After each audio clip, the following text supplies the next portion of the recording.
there, everyone. Welcome back to Astrology Today with Jeff Harman. We're happy to have you join us. Gosh, today Jeff is going to go into the planets and the constellations, how these are influencing us in our daily lives. And also he's going to talk about the layers of the zodiac because there are many layers to it. He's also going to look at Carl Weathers' chart. He passed away today. And it's interesting when we talk about the layers of the zodiac, the planets and the constellations, and we look at someone's journey here and when it ends. So take it away, Jeff. All right. Thanks for that. Yeah. It's really interesting. You know, when we look at what is astrology, you know, I've had a lot of people ask me that, you know, how can the planets and the constellations and the stars have any effect on us here on Earth? And clearly, since antiquity, we go back to the very, very far reaches of any written things or communicated verbally things. It's always been spoken about the heavens and the angels and all the influences on life on this planet. And it clearly affects us all. I really have to say, we are sojourners here, having a physical experience as souls. And I think that's something that is so sadly not looked at to the depths that it could be in so many ways in society, including the religions and science. And, you know, I think in life in general, the mundane life, you know, and speaking of Carl Weathers, I mean, what a great career. The guy had just an elegant career. Everyone remembers him from Rocky as Apollo Creed, but really a nice guy from what I heard. I never met him, but I know we watched him on Kevin Nealon and a bunch of other things in interviews. Seemed like a really sweet, nice guy. And of course, played in a lot of great movies, good actor too. But what's interesting, and this kind of dovetails into the topic today, and that is that, you know, all of us are influenced by these cycles. And I think one of the most compelling types of astrology, again, I always go back to, is the Nadi astrology, spelled Naadi. And, you know, of course, that's a branch, and I believe it's the more ancient branch of Vedic astrology. And one of the things Carl Weathers had, we don't have a birth time on Carl Weathers, but you really don't need it. So this is Carl Weathers' chart. We can see he was actually born in New Orleans on January 1st of 1948. Now, we don't have a birth time for Carl Weathers. No place I checked had a published birth time. But it doesn't matter for the purposes. This is Carl Weathers' birth chart using what we call the Southern Indian Nadi chart. And what we notice here, he's got the classic areas of danger going on. And I find this with every individual. Ketu, the moon's south node, is making the Earth trine onto his Venus, but Saturn, by transit, is on the air trine hitting his Ketu. That's the first thing. Every time I see Saturn Ketu, no matter how young, how old, it always brings disruption into the auric field. And that's what the Nadi scriptures say. He also had the classic Jupiter over Rahu. Transiting Jupiter was on his birth chart, Rahu, and transiting Rahu, which is the moon's north node, was aspecting the water trine on his Saturn and his birth chart, Jupiter. Right there, cocktail for big trouble, and you really want to watch your health and watch issues. And again, the poor guy was only 76. And also, he had Saturn by transit aspecting the Mars and the moon. So classic case here of the yogas in Nadi astrology showing up where it'd be very, very challenging for him. And, you know, I have to say, you know, you remember a few years ago, Ella, I had Ketu over Saturn, but I didn't have the Jupiter Rahu tied up. And man, I was wiped out. I mean, I was just wiped out. And, you know, again, you go to the doctors, they don't know why. Well, you take this, take that. And I knew why. And again, I flanked it with a lot of good herbs and reflexology and just plain knowledge that it was there. And we are all going to go through these ebbs and flows. And I love to be able to see that. Because again, just like driving a car, if we're aware of the energies that are hitting us, we're likely to operate a lot differently, you know, so interesting stuff. So anyways, yeah, we all, do you ever notice whenever someone passes away, time stops. We all love somebody. We're all connected to somebody, animals, people, you name it. When that happens, it's always a shift in our awareness. We tend to get popped out of the mundane world. And what's so powerful about life and so magical about life is it's all temporary. Every one of us are going to be born. Every one of us are going to mature. We're going to grow and peak, and then we're going to atrophy and we die. And this seems to be built right not only into the DNA, but the evolutionary forces that astrology shows. It is quite fascinating. And this relates also, I want to touch on a few current events. Again, we're hearing more and more issues with the immigrant crisis. We're also hearing now that there's a lot of dangers with cyber attacks, the Chinese, and of course, we have just a flooding of the borders. And it's very disturbing how much we're hearing these young military-aged men are coming in from different countries. And how are they getting here? It's expensive to travel. And if you're coming in here on the guise of, well, I'm destitute and I need, to have asylum, well, it's kind of interesting how they're finding all kinds of evidence that the UN and other backdoor funding organizations are funneling this money to get these people in here. And a lot of them are flying in. They're not just hoofing it over the border. So this is a really dangerous situation, which is also mirrored by the astrology.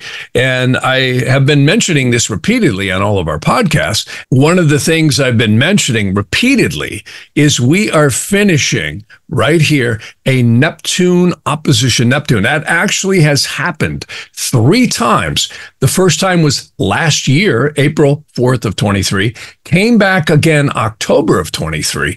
And the final hurrah, folks, is right now. It's literally in 2 days from this podcast. It's going to be right about late February 3rd, early February 4th. Now you might say, okay, so what? What does this mean? Well, Neptune, again, I've always mentioned, is subterfuge. So this is a time when trickery, subterfuge, and you could say sleight of hand is really at play. And one thing's for sure, look at Biden. He's saying, well, we've done all we can for the border. We can't do a thing. He could, at the stroke of a pen, change an executive order that would change the entire border structures, let alone the other stuff we see. The crime that is rampant. There was just 2 police officers really kicked up pretty bad by some immigrants. They arrested the immigrants. They put them in the jail, and they were out literally within hours later. And the guy was flipping the bird at everybody after he got out. So we are seeing a direct effort at the destruction of this country's borders and law and order. Furthermore, again, we've mentioned many times the deception that's been going on with all these various different attacks on the energy systems of this country. And the fuel prices, the economy going up. And of course, Biden backdoors that by saying, well, the grocery stores are ripping us off. Well, they're forced to. I mean, when you increase the cost of goods, manufacturing, shipping, it's a snowball effect. And we end up paying for it, let alone they're looting the treasury. The national debt is over, it's broaching not too far away from $34 trillion. And I always mention to people, to give you an idea what a trillion seconds is, it's 11,700 and something odd years. That's a trillion seconds. So that gives you an idea of the quantity of the number a trillion. And we're approaching 34 trillion. And that's just in the good old US of A. And that's only what they tell us. So when we look at the entire teetering Western financial systems, pretty well. And then look at the wars going on, and they're deepening, more stuff getting deeper and deeper, and they're edging us deeper and deeper into conflict directly with the United States.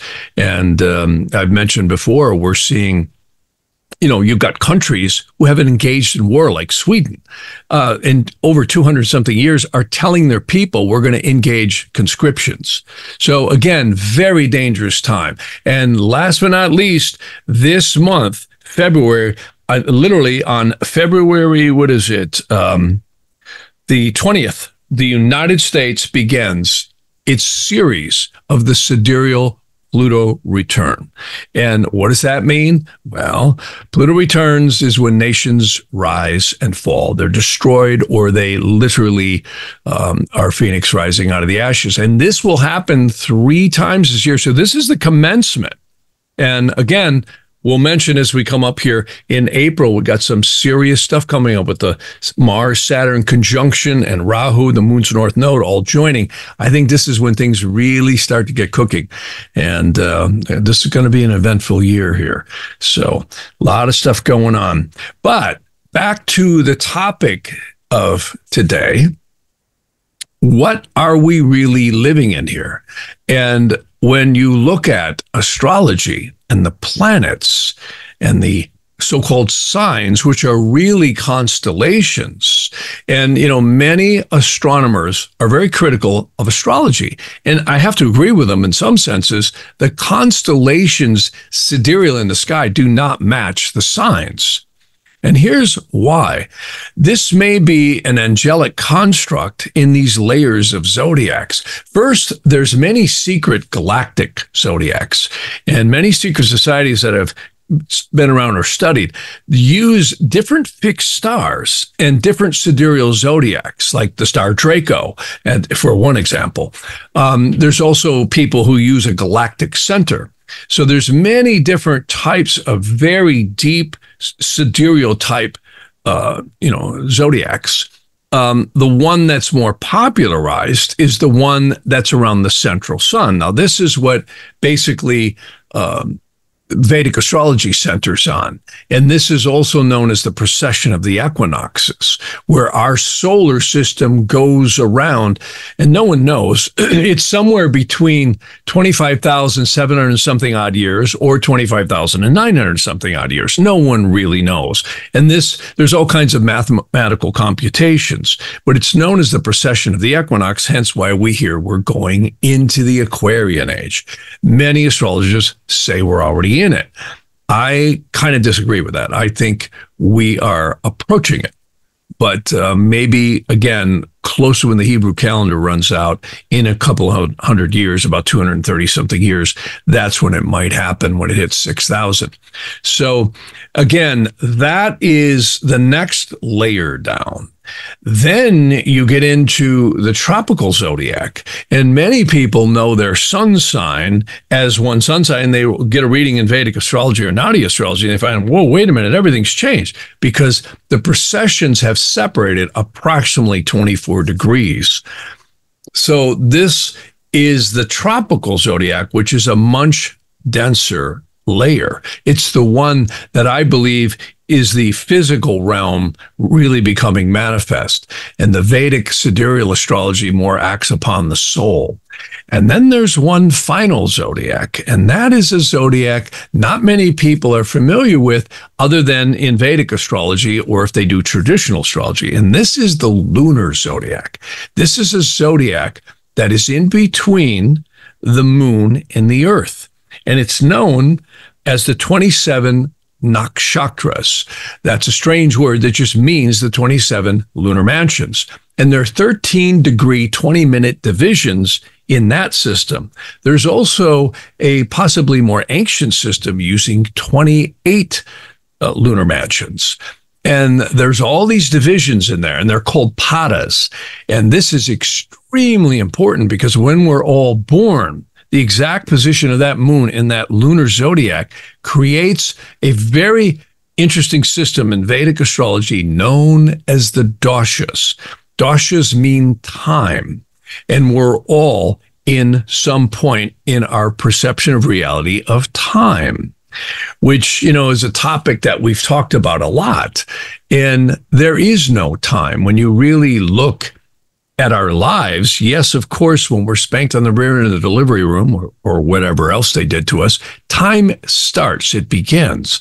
But it's a celestial astronomical phenomena. It's really not us. It's an experience we're having. And when we think about that, sunrise, noon, sunset, midnight is the reference to our perception of a day. And it's very real. Call me on the first of the month and, look in the mirror every year. We all get a little bit older, right? So time is a very, very real construct and a very real thing, but it's based on the celestial mechanics of this world, this earth. And just like a lunation is the moon going around the earth every month. And of course, we really feel this. We have the third quarter moon is going to happen literally in 2 days. So it's today. It's the 2nd of February. It is actually happening right now as we speak. So we feel these shifts in quarters of the moon. And where am I going with all this? Well, what has been really, I think, an interesting topic is what are these planets and what are these constellations? They are seeming to be divisions of interactions on souls, on the, living matter on this world, not only just humans, but plant life and animals and all living things. In fact, the ancient Vedantic stuff in the Vedas actually say it's on all things, whether it's inanimate, material, or otherwise, even spiritual. And again, I always say, forget Trinity, Neo, and Morpheus. This might truly be the real matrix of the soul. And I like to put on the screen here one of my favorite diagrams again. And whatever your concept of divinity is, you can see it's above all creation. And this top area called absolute is literally where souls are believed to be created. This is extremely divine. And they say there are 49 dimensions and 49 subdimensions. And as we move down the ladder, we see the next world, the Briatic world, where the waters get much more denser. And there's many spiritual worlds believed to be there. And in some of the ancient texts, it actually says we dwell within these as we ascend or descend down into these realms of creation.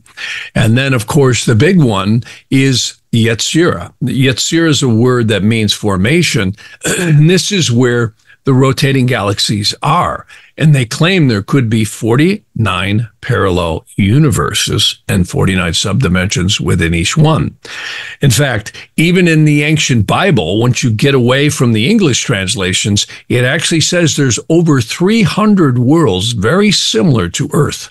Some of them are much worse. Some of them are much better. I don't know how you can get much worse in some cases, but in terms of what people do. But what's fascinating is there's all kinds of other worlds too, with different life forms and different synodic cycles. So this stuff gets really, really deep, and it's encoded in some of the ancient scriptures. Also, it's spoken about a lot in the Vedas and the Upanishads. Well, what's interesting is, speaking about Earth, the planets all have a specific meaning. Saturn is always structure, but it's also in the ancient Vedantic stuff, karma. So Saturn literally becomes the cross over the crescent of the moon, and it represents the transmittal of karmic energies that our soul roots are believed to be connected to. So when you just take the basic meaning of Saturn in astrology, people go, oh, it's restriction, it's karma, it's tough stuff. Not always. Saturn can also be excellent. How many times have we noticed people really get successful during their Saturn returns? Other people pass away. So interesting. It's so interesting. So I love talking about the power of the planets. And I feel like when we talk about time, I just texted you something earlier today because we were texting back and forth about, life and death, and Carl Weathers, actually, you just texted me that he passed away, but, and we were saying that 76 is young. But it's interesting because to me, it's just an experience that we're having here. If we take away the whole concept of time and age, really, that's what triggered the thought for me. If we take that away, you're just going through this thing we call life. You're just having an experience. Look at how many children are stillborn, or children die very young. You know, you question that, my God, why would something like that happen? It's an experience that soul had to go through. That's right. That's what it is. So when we take the age away, when we take those numbers away, when we take time away, we're just here experiencing and going through something. It's just so fascinating. And the influence that the planets have on us and our journey is what makes the astrology so incredibly fascinating. That's exactly right. And, you know, when I first started studying many of the texts in Vedic astrology, and I studied with many different teachers, I was always kind of taken aback at how harsh some of the descriptions of life's experiences depicted by Vedic astrology are. Like, for instance, and talk about a matrix. See, we were mentioning all the planets. Well, any planet can be in any state. Now, this is deep because you can get a planet that's extremely strong. Now, astrologers call that exalted, or they'll call it in a friendly sign. You can have a weak planet and it's aspected by a friend and it gets, you know, picked up. So you have literally an infinite combinations of energetic states that each planet can be in. It's truly a matrix. Plus, when we're born, all of us are born at different places on the earth, longitude, latitude, right, times, day, night, all this stuff. And there's divisions of the terrestrial rotation of the earth. And even if you're a flat earther, it's still the segmentation of the 12 houses. And guess what? You can get a planet that's weak, but it's accidentally dignified. Now, astrologers look at all this heady stuff, and it takes years and years and years to learn. And believe me, you'll never learn it all. I know. I'm here to tell you, it's humbling. But here's what's really enlightening to understand is that this is not just a bunch of astrology and signs and planets and aspects and conditions. No, it is a reflection of the soul. And it took me a long time to really get that. And this is the magic of the ancient wisdom that was depicted by the ancient yogis, rabbis, and seers and saints and prophets who weren't thwarted by the religious dogma of, astrology is the work of the devil. No, it's not. It's actually the work of the celestial forces on the soul.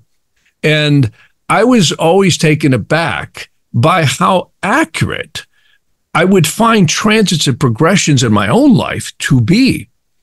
And, that's what really caught my eye on astrology. Now, when you go to the left brain, you say, well, how do we analyze this? Well, you cast birth charts, you look at planets' meanings, but you also look at the planet's condition.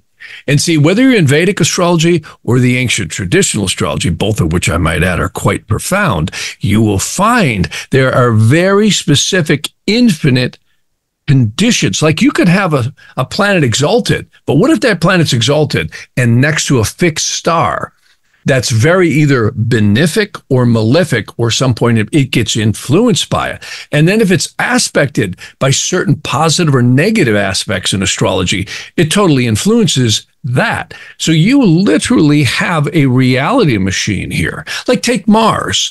Many of the skeptics have said, well, come on, astrology doesn't work. Well, Guaquilin did a study and he specifically focused on Mars. And they were saying, well, can Mars show anything? Well, they found that athletes overwhelmingly had predominantly strong Mars. Well, what is Mars? It's strength, it's power, it's aggression, right? Boxers.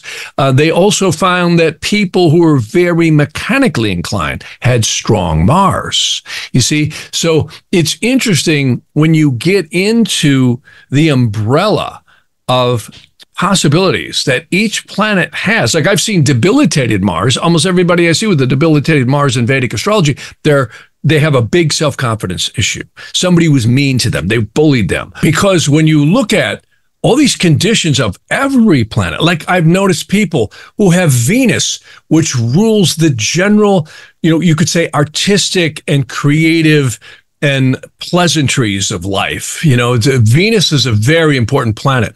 It also rules significations in Vedic astrology and Nadi astrology that are stunning. For a male, it represents a female. You see, or if you are a female, it represents you. Mars represents the male. See, so there's all these significations that are way too complex to get into here.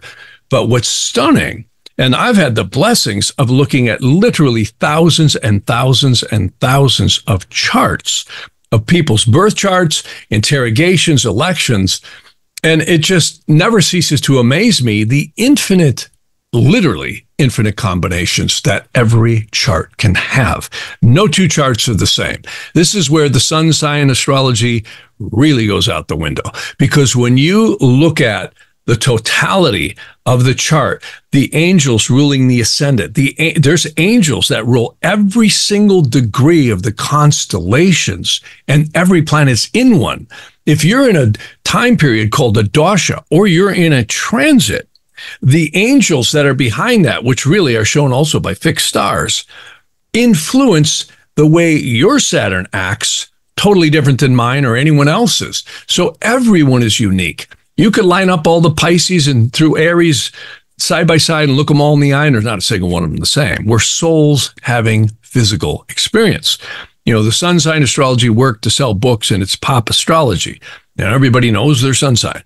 But they'll find that they're often not the same sun sign in Vedic and sidereal astrology. So this is so fascinating, because not only do we have all the meanings of the planets, which I want to also mention, that are, I believe, portals or transmitters down into this physical world. See, if you look on the tree of life, you will notice there's what we call concretized bays of souls that are believed to be at the bottom of each of the four worlds. And these respectively rule first the nefesh, which is the consciousness that we create during these lifetimes and all the actions coupled therewith. Then you have the Yetziratic bays of souls, which seem to be getting more advanced. Those are the ones who literally join with something known as the Ruach, or you could say spirit. Some people call it Rosh, I've heard too. But it's the spirit. That's the upper spirit, the lower portion of the soul. Then you get into the Briatic worlds, which is kind of indicative of the neshama. So this is really, really deep stuff. And then you get into the upper levels of the soul, where all these incarnations start to amalgamate and come together. You know, and this is so far beyond our lower conscious perception of awareness in its totality, because we can understand and relate to this. But I think when we look at time and our experiences and our emotional reactions to things, it's almost mind-boggling to think that some point in time, what we call time, we will actually be able to access all these incarnational experiences, it is believed. And I believe that that may be absolutely true. I just think it's done in a different way than the way we think in these lower conscious minds. And again, when we're spanked on the rear end, that's when time starts, and our lower conscious mind, known as the nefesh, starts to form. And what this means in plain English is that everything we know, all we touch, all we see, is what we've gathered, experienced, or interacted with during these finite lifetimes. But it's not us. And see, many people have near-death experiences, and they'll come back and they'll talk about how different it was, and their perception of reality was completely changed. And also, I think the more advanced souls, and again, I always mention one of my favorite books, The Magus of Strovolos, because I think he really puts a perspective on what the astral worlds are like after we exit these bodies. And that we actually recreate psychonoetic dimensions that are consistent with our desires. So now we start getting deeper into what are these planets and what are these constellations and what is all these stuff in these fixed stars. They really seem to be, like the ancient Bible says, an amalgam.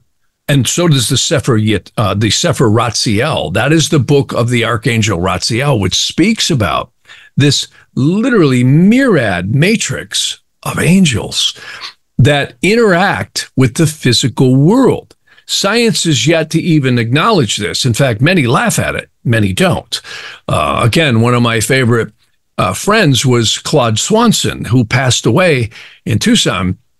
And he wrote many wonderful books, and he and I had some great conversations about this, where he had mentioned, he said, Jeff, he says, hard sciences are just beginning to get their minds around the fact of how astrology could work, because they're looking to plug a meter into it to do repeatability. Astrology is one of those really difficult things for a hard scientist to understand. For a long, long time, I didn't believe that it was even possible to have astrology. It must be delusion, because the normal physics education teaches us about what are supposed to be the forces in the universe. And there's gravity, and there's electromagnetism, and there's a strong and weak force. And all of those forces diminish with distance, so that except for gravity and electromagnetic forces, everything else is really just too weak. And so most physicists say, well, how can the planets have any effect at all on things that happen around us day to day? The gravitational force is extremely weak. The planets don't have a charge, therefore there can't be any effects. And that's the normal mainstream view of things. And I used to believe that for a long time. In the mid-'80s, I began realizing that there were some other things that go on in the universe besides those basic forces. In my book, The Synchronized Universe, talks about the paranormal and looks at all the research in different aspects of the paranormal. We find that there are lots of things, like remote viewing, where the effect does not diminish with distance, where it can pass through barriers, where it kind of defies the rules of mainstream physics, and yet at this point, we've proven it. It's been proven to a very high accuracy statistic. You can't do that with reality. Reality is a sequential event of never repeating events, and this is really quite magical. Again, I always love the movie AI that Steven Spielberg did a long time ago. It had Jude Law in it and a bunch of other people. And what was so great is the little robot, the little AI robot, wanted to see his family again. And if you remember, New York was underwater and the world had changed and many, many people had died. And he wanted to recreate the family he had. And the angels came down and said, we can't do that. We can give you like a movie of it, but we can't recreate reality. And see, that's what I think astrology and the planets and the signs are. They are a matrix that is co-mixing all this spiritual soul force, divine energy down into all of our souls, uniquely individual to each one of us. And this is deep stuff. So when you think about what the religions have said, they said, don't hate, let it go, let things go, repent or whatever. They're actually right. Why? Because the more we hate, the more we hold grudges, we actually create psychic lines of tensions that literally stick with the auric field and the soul, spirit, and psyche as we leave the body at death. And that's what causes us to repeatedly reincarnate. And it seems the lower bay of souls, which is the one in the lower astral planes, right outside of this earth, seems to be the soul trap. And we keep being imprisoned here. And it seems definitely to be connected with the moon. And isn't that interesting? Why would that happen?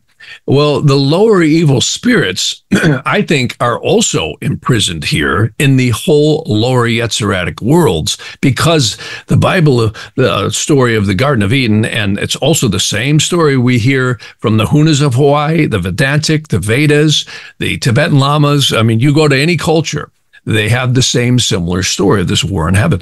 And we've mentioned this many times, but this relates to what is astrology. So astrology is really the matrix that's transmitting the free will and interaction of the souls.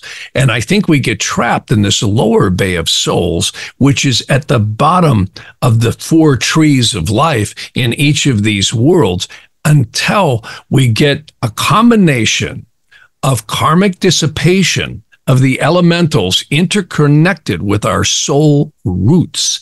And that's not just mom and dad. That's not just the kids we do or don't have. it's also the relationships and also strange encounters we seem to have happening repeatedly throughout our lives.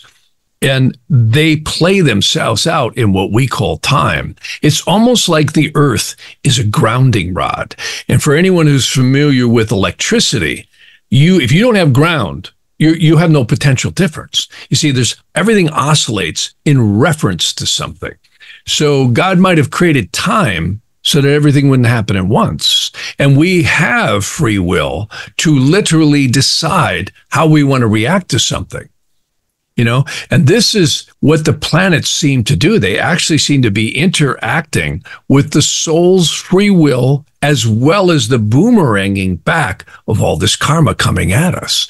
And this is deep, deep stuff. And it's way beyond what me or anyone else is ever going to fully figure out. But I can tell you, the more I look at astrology, Nadi and Vedic and the traditional stuff, you cannot dispute these cycles. They're stunning. They're absolutely stunning. I mentioned the earth is a time machine.